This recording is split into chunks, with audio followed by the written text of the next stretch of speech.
Welcome back to Medical Monday. Yes, Medical Monday. This week we're going to be going over neuropathy.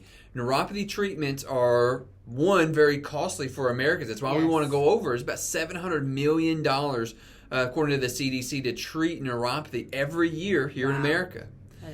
About 50% of all neuropathies are from diabetic patients. Very true. Yeah, the Mayo Clinic said about 50% of diabetic patients will get neuropathy symptoms sometimes throughout their life.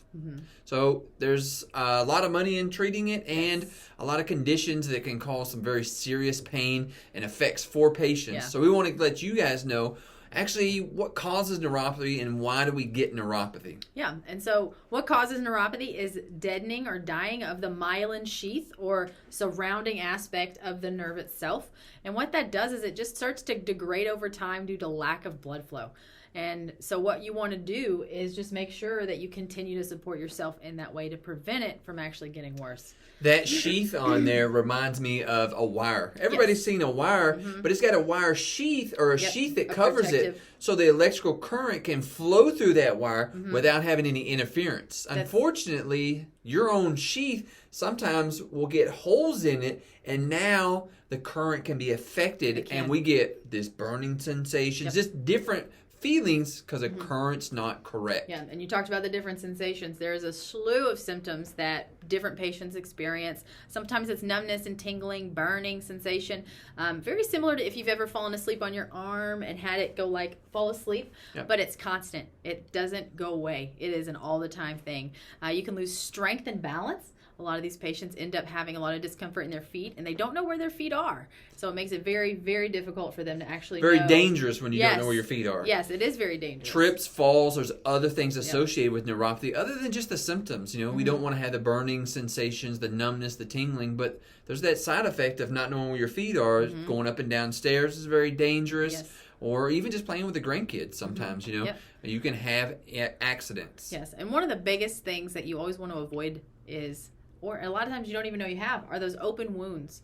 The open wounds, whenever you have a sore and it doesn't heal properly, it just persists for quite a long time, and then it gets into those very complicated cases, and you just don't want that at all. It's scary at that point. It's not good, but when you're having these wounds, they last us because your blood flow is not very good, which then obviously tells us that the blood flow to the nerve is not very good. And that's why we want to be able to focus on those to where you can make sure that it's very healthy. Yes. And so Lonnie hit on this already a little bit in regards to how nerves work, but they're actually quite complex. If you've ever seen the wiring of a building, usually there's a whole bundle of wires, or even the wiring of a city. There's a big bundle of wires with little bundles inside, and as they go through, it continues to break up into different parts and pieces to be able to flow to the different aspects of the building or where it needs to go. Like a highway system. Correct, exactly. We live in Houston. There's a massive highway system. We've got large highways like the 45, the 610, Beltway 8, but there's all these side streets and alleys to get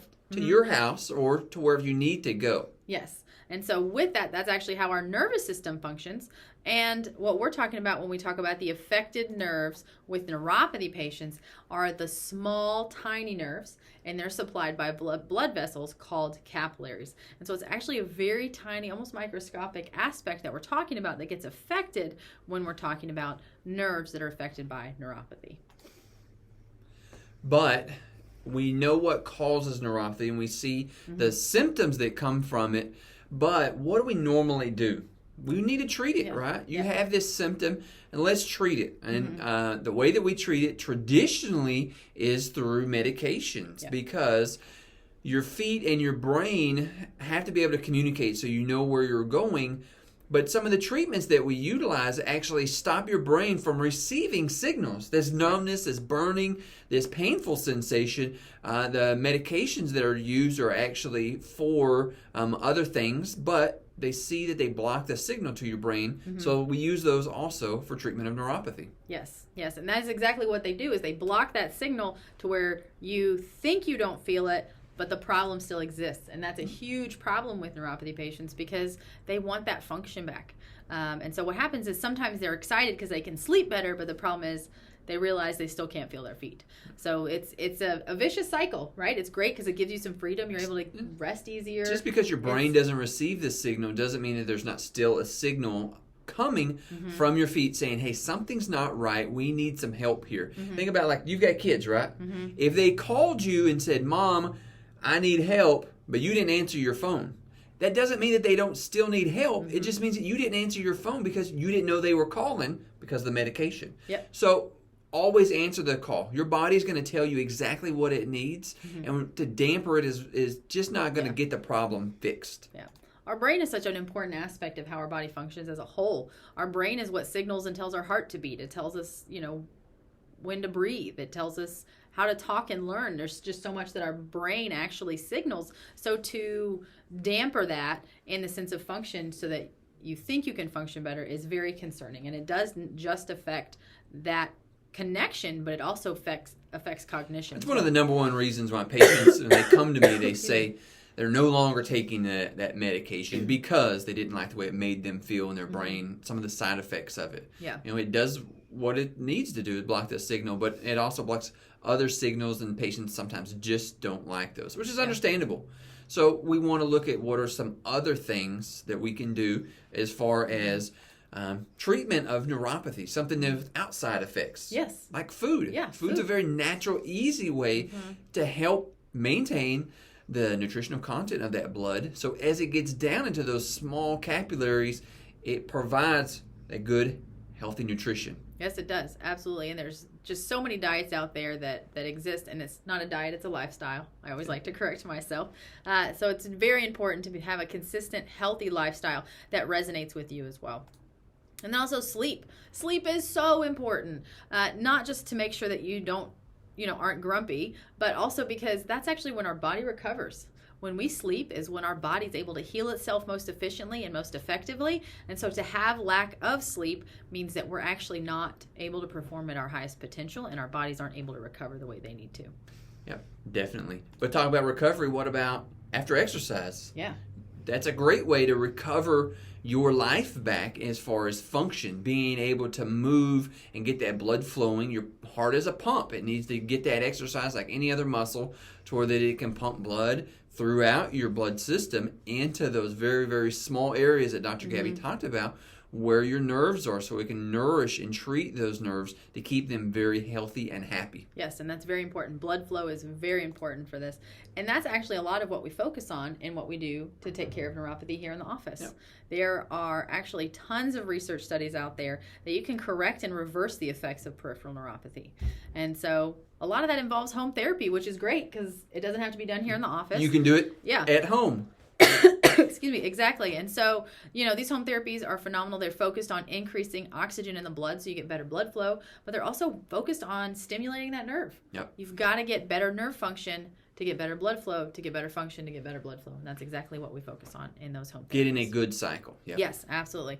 And we mentioned this already, but it's such an important factor, we thought we would mention it twice.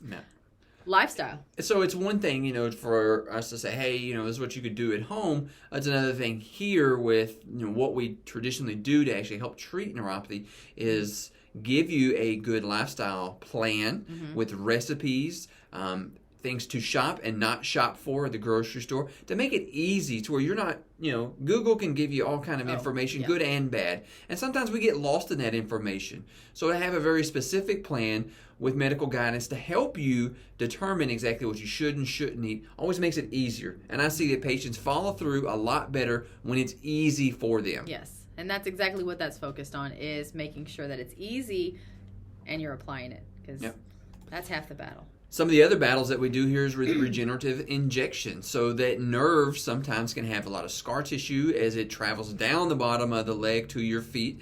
And we want to help regenerate some of that feeling and the actual travel path that it's in to where it's not sharing space with some scar tissue that doesn't need to be there, and it can have its own space and be free and happy to conduct electricity for your nerves to send signals back and forth. That's exactly it. And so that is our Medical Monday on neuropathy. That's it. We talked about how expensive it is. It's about $700 million a year to treat. So that we want to make sure that everybody's taken care of, but also we got to be fiscally responsible and realize that some of those costs are just getting worse and worse and worse. And it's very treatable with good treatments that don't have bad side effects. Very true. Yeah.